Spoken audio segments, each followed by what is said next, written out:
Welcome to the Road to Jesus here at St. James Lutheran Church in Marion, Indiana. Today we're looking at Job chapter 11 through Job chapter 34. And today we're kind of getting into the heart of the book of Job, although we won't finish it up until next week. But I gave a brief introduction to it last week, and it's considered one of the oldest stories in the Bible. Most believe chronologically taking place right after the Tower of Babel story in Genesis chapter 11.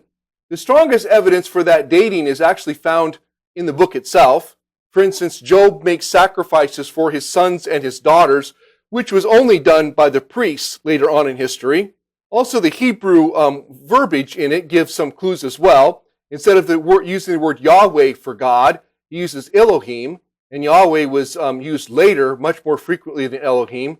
Also uses the name Shaddai many times for God, which is a very ancient name. And these are the same names that are used in Genesis for God.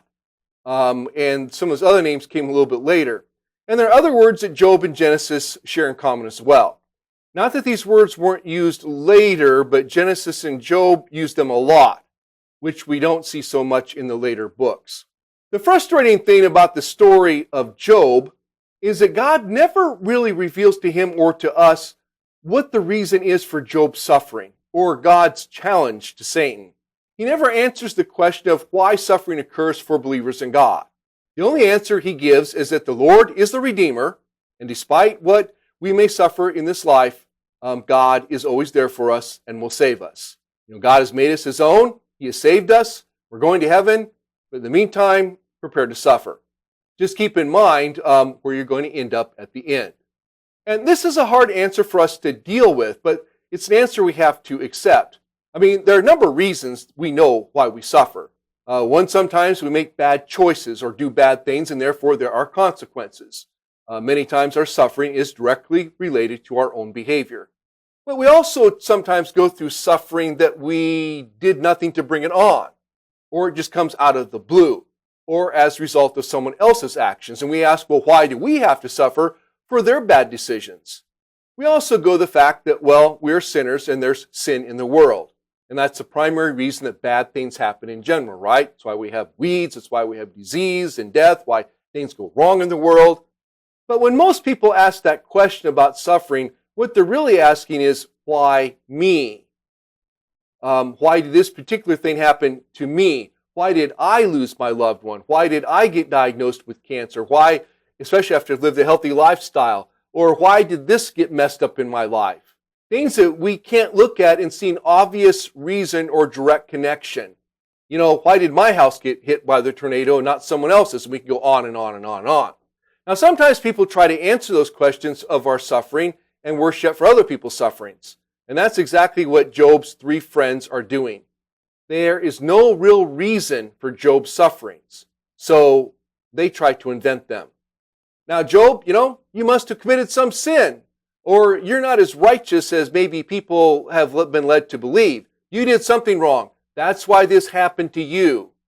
Many times when people see other people like them going through suffering, they want to come up with some reason to blame that person for their suffering. Because if it just happened for no apparent reason, well, it could happen to me for no apparent reason, and we don't like to think about that. Now, there are a number of characters in the book of Job. There's God, there's Satan, there's Job's wife, and his three friends, Eliphaz, Bildad, and Zophar. And then later, there's a younger man, Elihu, and he seems to be the wisest of Job's friends, even though he kind of seems to be the younger guy that kind of comes in. And last week, we talked about how Satan and God had this discussion about Job, and Satan says the only reason he worships you is that you protect him. Take away all of that, and he will curse you. So God says to Satan, do your darndest to him. Just don't put him in a condition that it kills him. So Job initially does not curse God, but repents, takes his suffering, even though Job's three friends show up. And the first thing they do is actually pretty good, though. They sit there in silence with him for 7 days. Now, I would put to you, this is the only thing they did right.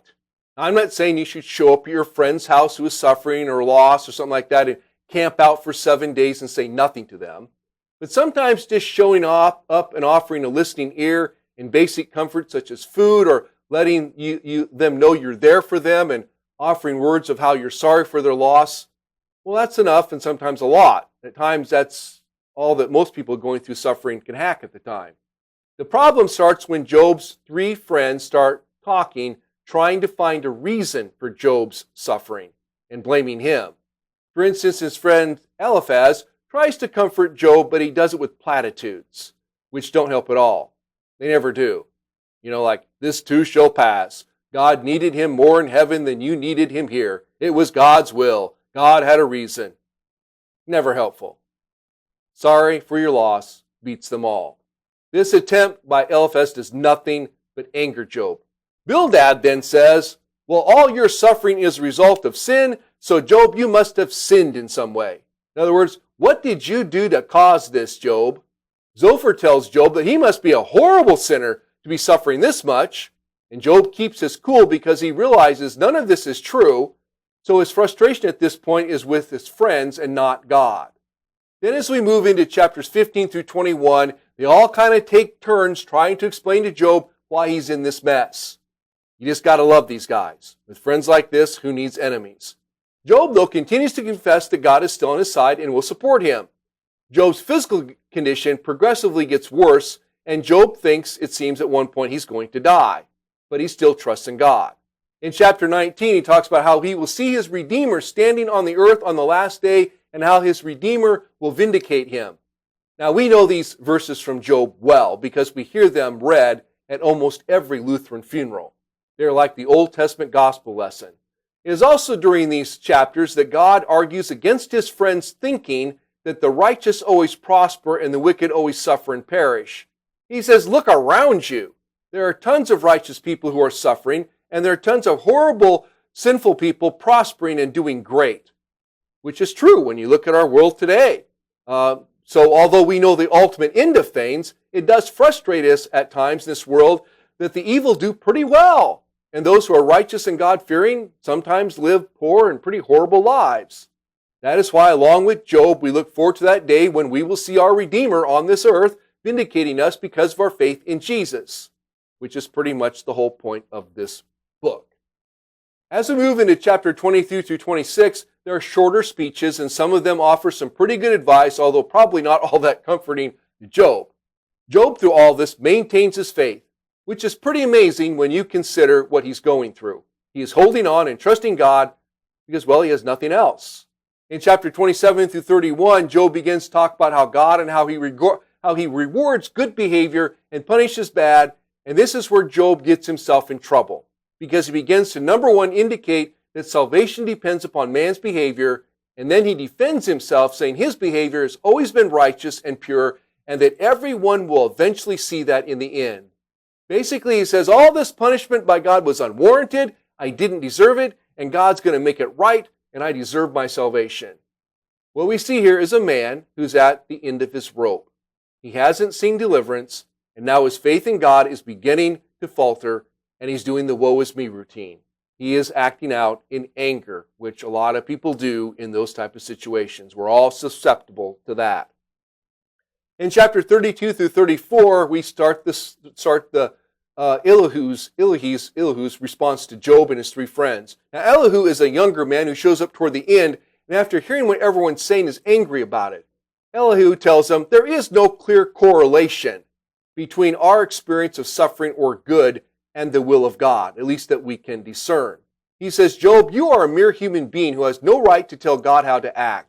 And he attacks Job's friends because of their bad theology and trying to find an exact explanation for Job's sufferings. In these chapters that follow, which we will cover next week, we see that this is brought to a conclusion with God stepping in and telling it like it is, and how Job's life restarts. Again, there's no reason given for Job's suffering, but the promise is given that God has redeemed his people and saved them for himself. Deliverance is coming, but there may be a lot of suffering before that in our lives. God's overarching promise is that he will never leave us or forsake us in our suffering. He will always be with us in the midst of it, and one day we will see our Redeemer. Next week, we'll talk more about that. We'll also get into the first 25 Psalms of the Bible. And I think you'll find the Psalms fascinating. At least I do, and I promise you will as well. Well, thank you for joining us for The Road to Jesus here with Pastor Fred at St. James Lutheran Church in Marion, Indiana. And God bless, and we will see you next week. Peace out.